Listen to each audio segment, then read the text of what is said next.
16 hits, 4 by Herrera, 3 by Peter Borges. What has gotten into Peter Borges? I don't know. Something's in the water. Peter Borges is 3 for 5 last night, double, 2 singles, 2 runs. He's just been red hot. Yep, the offense. 519 on this road trip. Well, ever since Pete Mackinnon really called out the offense, they have turned it on. So we'll bring in Ricky Bottalico, Comcast Sportsnet Philadelphia, as we've talked to Ricky a couple times over the last month or so about the ineffectiveness of this offense. Finally. And all of a sudden, Rick, they have jump-started this offense. I mean, it's just the ebbs and flows of a baseball season. Did Ryan Howard's little talk get to them? Did Pete Mackinnon calling them out turn them around? Why is the offense all of a sudden carrying this team over the last 2 weeks? You know what? I wish it was that simple. I wish you could just talk to somebody and then they're hitting, 300 for the month. It's just not that easy. I will tell you this much. I mean, the one thing that I really truly believe is that things go in patterns. And right now, I mean, when you look at the Phillies season as a whole, the pitching was great for the first month and a half, right? And then all of a sudden, nobody was doing anything for a month. Now all of a sudden, you got your batters hitting the daylights out of the ball. I think it didn't hurt, and this is where everything kind of comes into play. They go into Minnesota, and they're facing pitchers that are double-A pitchers, and they beat the daylights out of those pitchers there, and I think it carries over. It's the old snowball effect. One guy gets going, another guy gets going. Next thing you know, everybody's on that bandwagon, and that's where I almost feel like the team is right now. I just feel like, you know what, they realize, hey, we have to do some things offensively, and it seems like everybody's getting in the mix. And like you said, it's not just one guy, and quite frankly, it's some pretty surprising guys. I mean, Peter Borges, are you kidding me? Where did this come from? Yeah, I mean, Peter Borges is at the top of that list. I mean, they moved him up to the 2-hole because he's been on such fire. Well, I'm surprised it took Pete that long because really nobody was really going, and he was hitting the ball extremely well. Sooner or later, you got to get guys at bats who are hot. And how do you do that? Well, you put them at the top of the order, and that's exactly what he had to do. Good move on McCannon's part. Herrera 4 hits, Borges 3. They combined for 16 hits last night and 7 from the top 2 spots in the order. And you mentioned the offense, and this thing goes in spurts. We saw last night the return of Vincent Velasquez. That had to be really encouraging for this team to see, Ricky, the way that he came out. But I thought the one interesting thing was you don't see from him a lot is that command. He seemed to come back with velocity and much better command than typically that he's had prior to going on the DL. Yeah, I think the biggest thing I was looking for last night, see how long he could hold up that velocity. Well, it held up the whole game. I mean, the one thing that you were really concerned about, a hard thrower, and then he's throwing 86 miles an hour, goes on the disabled list. The first thing that goes through my mind is something's wrong with his shoulder. Obviously, it just seemed like a little bit of fatigue, maybe a little, muscle fatigue and whatnot. And then you get that all straightened out. He comes back, and he was a better pitcher than he had been in the last month or so. That's for sure. I think the one thing about him still, though, is the pitch counts. I mean, you look up on the board and there's 40 pitches through 2 innings, 56 through 3, and you start getting concerned in that area. But I thought last night was a step in a big way in the right direction for this guy. I mean, all his pitches were working, wasn't relying completely on the fastball, which is something I've been kind of monitoring with him also. So I just think a lot of pluses came out of last night's game, period. Hey, Rick, how about the fact that they stayed with Eflin and sent Morgan to the bullpen? I saw Morgan got up last night, didn't get in the game, but that's kind of the way they're going to use him now. What are your thoughts on that? Well, you know what? Adam Morgan really wasn't getting the job done as a starter. I mean, his best outings were 3-run, 6 innings. And let's face it, the bad were outweighing his good ones. So, I mean, it was time to make a change for him. I think when we saw Velasquez start on the same day as Morgan did when Velasquez was rehabbing in Double-A, I think you had a pretty good idea that Morgan was gone. Surprising to put him in the bullpen? Not really, because they've been really beating the daylights out of their bullpen, and it can never hurt having a long guy out there that could throw multiple innings and eat some innings for the rest of the guys. I think that's the biggest key right now. He's never done it before, which is the most concerning thing, I guess. But, you know what? Once you step out there at 60 feet 6 inches, no matter if you're starting the game or coming in late. One of the more amusing moments for me watching the ball game last night was in the top of the seventh. Dubre Ramos, 3 days of Major League service time, and he gets up there and draws a walk. I know the broadcasters, T-Mac and Ben Davis, had a lot of fun with that. The fact that, he really didn't, if the helmet fit or whose bat did he grab. But beyond that, what can you tell me about him as a pitcher and what he brings to the bullpen? You know what's funny? I heard a quote from Dusty Watson last week, and it was about Ramos saying that the hitters will tell you what you really have. And the one thing that I see, you hear 94 miles an hour, and you're like, all right, he throws okay. He's got a little ump on his fastball. But the thing is, from a hitter's point of view, he hides it very well, and it's very explosive towards the last, 10 feet to home plate, which tells me he doesn't lose velocity from his hand to home plate. It's actually staying steady all the way in, and I think that's outstanding. No fear, I will tell you that much. Watching this guy, absolutely no fear on the mound, and that's something, you're born with that. You don't just kind of develop that.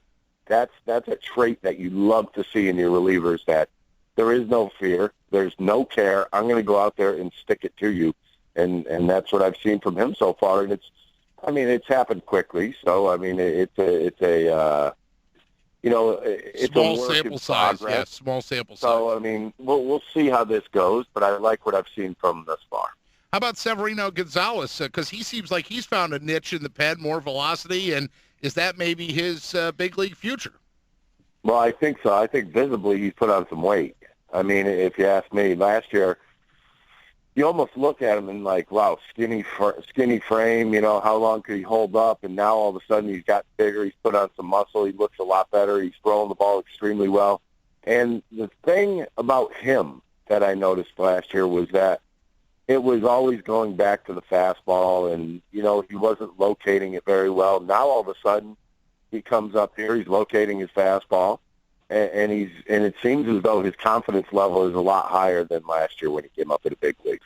So you put those two things together, hey, you got a pretty good guy out there right now. And quite frankly, these are guys that you most likely, these are bonuses, because I don't think they had any idea that Severino Gonzalez would step it up a notch when he came back up this year, but he did. And you know what? It's fighting for your careers at this point, and he's doing a heck of a job fighting for his career. Yeah, and I guess that shows you, and you closed, obviously, and pitched in bullpens and probably came across a lot of guys in your time in bullpens, Ricky.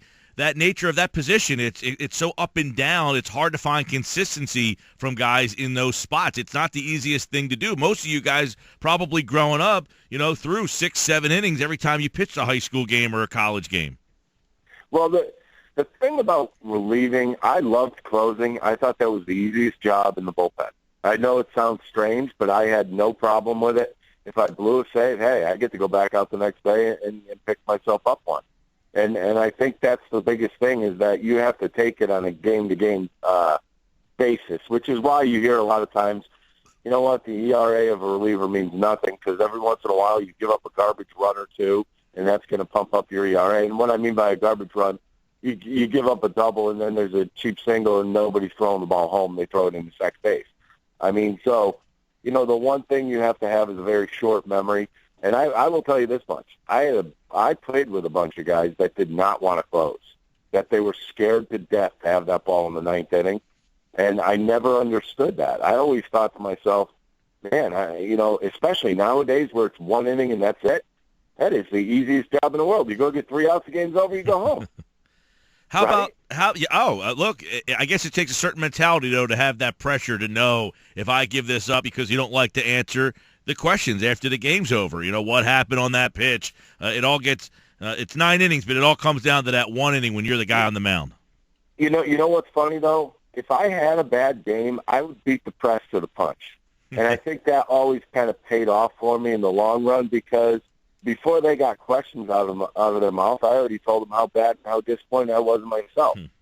And that's the way you have to be. If you're honest with yourself as a late reliever, you won't have a problem. Ricky Bottalico, Comcast Sportsnet, pre- and post-game. Late night for the guys last night, these West Coast trips. We saw the blanket. Yeah, it looked like you were getting comfy there. It was a long day. There's no doubt about it. Well, the turnaround tonight, they'll see Zach Greinke, who's the ace of the Arizona staff. Ricky, the ace of the Philly staff was supposed to be Aaron Nola. He looked like he was living up to it. The last 4 outings, though, what are you seeing and what is wrong with Aaron Nola? Because he's a guy who lives on command and control, and that seems like, he hit 3 guys or 4 guys the other day. What is wrong with Aaron Nola? That was a big thing to me because that wasn't necessarily the case in his other bad outings. But in this one, he was all over the place. In fastball command is first and foremost. This is what's probably going on. And they've been away, so I have to talk to them. But the one thing that happened is that, they were talking about mechanics a lot when he started going on a little bad streak. Well, when you start tinkering with mechanics a little bit and tinkering with his arm angle and where he's releasing the baseball, this is what you're going to get. Because your muscle memory is so great of how you always have done it, that when you're off a little bit and you start tinkering a little bit, you lose location. And that's always the first thing to go. And that's what I'm seeing in this last game. So my best guess is that there was some tinkering going on, and it'll take him a couple starts to get used to whatever they're changing around. I thought in the first couple starts, I thought it was a little bit more simple than everybody. I thought the opposing players adjusted to him, and they adjusted well to him. I early on in the season, I used to sit there with Marshall Harris and say, you know what Aaron Nola is out there, and he's gonna break you over one of those get me over curveballs almost every at bat. And if I was an opposing player, I would sit and wait on that little looping curveball. And it happened in the Toronto series with Encarnacion. He sat on one and hit it 500 feet. So, to me, it's also adjustments. It's not only mechanics, it's also adjustments. Ricky Bell with us, Ricky Bottalico, talking a little Phillies baseball. And Ricky, amongst the box score last night, or inside the box score last night, among all those hits, not a very good stat for Tommy Joseph. The Golden Sombrero ended up 0 for 5, 4 strikeouts, his average down to 234. So my question is, if teams started to figure him out? I think so. He's a little bit overmatched right now. It seems as though the breaking ball is really giving him fits. And the inside part of the plate is a big problem. So adjustments do have to be made. You're going to hear that word adjustments, and it's going to make you sick because it's the honest truth. When you're young, you have to change as things are happening on a daily basis. Well, young guys have a problem with that, and that's what we're seeing in the likes of Tommy Joseph. If he gets a pitch where he can extend his arms and hit it, up the middle, I think he's fine. When they start crowding him and throwing the ball in on his hands, there's a big problem. The other problem has been, like I said, the breaking ball, especially with 2 strikes. They're throwing pitches that look like a strike. They go out of the zone. He's swinging through them. That's a problem. Now, how do you correct that? Well, sometimes you got to start thinking, I have to start protecting now instead of trying to unleash. And he hasn't gotten to the point where with 2 strikes he's protecting. And if you notice the last at bat last night, it was funny because I said he's not going to strike out this at bat. He's going to go after something early in the count. First pitch. He ended up making an out, but he did go after something early in the count. Hey, Ricky, as a pitcher, I'd like to pick your brain on this because Pete Mackanin has kind of fought with this. He talked about the catchers. He knows he needs offense, so he goes with Rupp, but he's got a lot of young pitchers, so he'd like to use Ruiz. Obviously, you pitching probably would prefer the guy who handles you better. How would you like to see the Phillies kind of do that? Is this more about the young pitchers this year, or should he be trying to get some more offense while he's got young pitchers? That's a tough balance. Well, it is a tough balance. Chooch is going to play once in a while. He's not going to play every day. I think we all know that. And point being taken, he put in Chooch to catch Aaron Nola, and it didn't help, right? So, what are you really looking at? You're talking about a kid out on the mound who, if he has more confidence in Chooch, that's fine. If they were just trying something as an experiment, which I think is what was going on, it didn't work. So Chooch knows what he's doing. It's not always the guy behind the plate. You could say as much as you want, but if you execute your pitches, that's your own fault. if you're not throwing the ball where you want to throw it. That is your own fault. It's not the catcher's fault. It's your fault. By the way, whose ERA is it? It's the pitcher's. So he should be on top of his own game. And this just goes into a whole learning experiment. You have to know what you want to do. You have to know the hitters, which is why they have meetings before every game a pitcher starts. They have meetings, talk it over.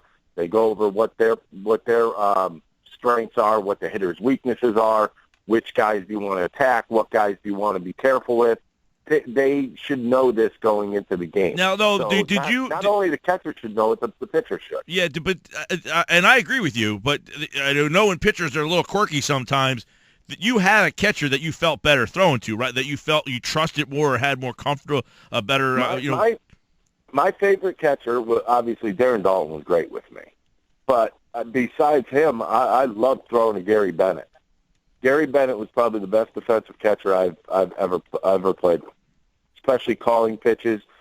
His I don't want to say anger, but his way of handling things was always better with me because, I was a psychopath on the mound. I needed somebody to be a psychopath with me, and sometimes that helps. But there's definitely sometimes where you felt more comfortable being out on the mound with others, rather than the starter sometimes. Ricky Bottalico is with us. The Phillies take on the Arizona Diamondbacks. I want to get your opinion, too, on Goodell's a guy that was really, starting to turn the corner, and then soon as Ashe's come back, it seems like his playing time has kind of got cut into, and now he's kind of back into a rut. Would you have liked to seen them stick with him more and just kind of see what he is? I would have said at the beginning of the season, absolutely not, because I thought he was 100% overmatched. But then once he started getting at-bats, day in, day out, I think that's when he started becoming a better hitter. That's when he started, hitting the fastballs that are supposed to be hit, sitting back on pitches, keeping his hands back. And then all of a sudden you don't get the at-bats again, you revert back to the beginning of the season. So, yeah, I think it's the same thing as what happened to Darren Ruff. I mean, we saw Ruff up here. He had a great spring. All of a sudden, they get to the regular season, this guy's not playing very much. I thought that was something that Pete did wrong, and he admitted he did it wrong. But, Goodell's a young kid. He's a Rule 5. Why not play him as much as possible? Are you trying to win a World Series this year, or are you trying to make everybody better and see what you have for the future?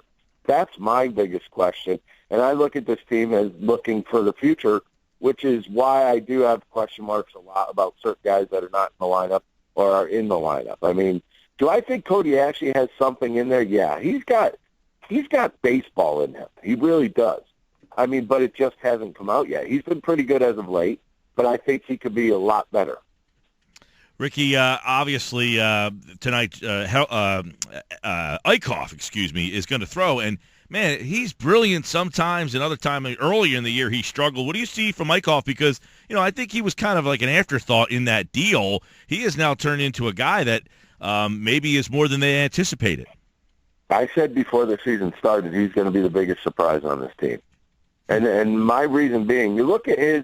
You just pointed out a perfect thing because you said he struggled early on. Well, when you really think about it, he didn't have a spring training. And when that happens, you're trying to play catch-up for the first month and a half, and that's exactly what happened with him. I don't think he was as sharp as he wanted to be. I don't think he had the velocity or the finish on his fastball that he wanted, and his location was off a little bit. Now, all of a sudden, you see him as time has gone by, and he's one guy that makes adjustments game in and game out. And he does it well. He understands his position, and he understands what he has to do to be successful. The other thing I see from him, and we saw it in the series against the Marlins, he is the one that set the tone. He went in there, and he threw up and in on hitters on occasions. You know why? Because that lets the hitter know that, hey, I'm not afraid to come in there. And if you're going to dive out over my plate, you're going to get one stuck near your ribs.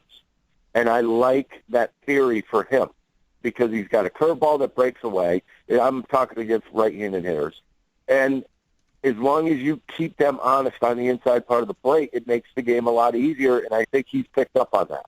And he's done a very good job of that. This is a guy that's going to get better. And I like what I've seen from him. I love his poise on the mound, and I love his killer instinct on the mound. Yesterday, Rick, a lot of the coverage was about Andy McPhail 1 year later, and I know he said that he's not surprised by the Phillies' record, but even at 33-45, when you're getting close to the All-Star break, is this team, do you consider them a surprise? I guess early on I did, but then, you run into some teams that are good, and the Phillies just didn't get the job done against those guys. So, I mean, where is this team right now? It's very questionable. Is the record about where they should be? Probably, yeah, but the way they did it was a little awkward. I mean, they played really well early on and then kind of hit the skids here as of recently. But, I mean, you have to be able to come out of those slumps, and I think this is a team that shows some character, because what I mean by that, you look at the games in San Francisco, they get down some runs, they keep fighting back. That's what you want to see in your team, and I think that's what makes Phillies fans proud. They don't want to see a team go in there, get down 3-0, and shut it down.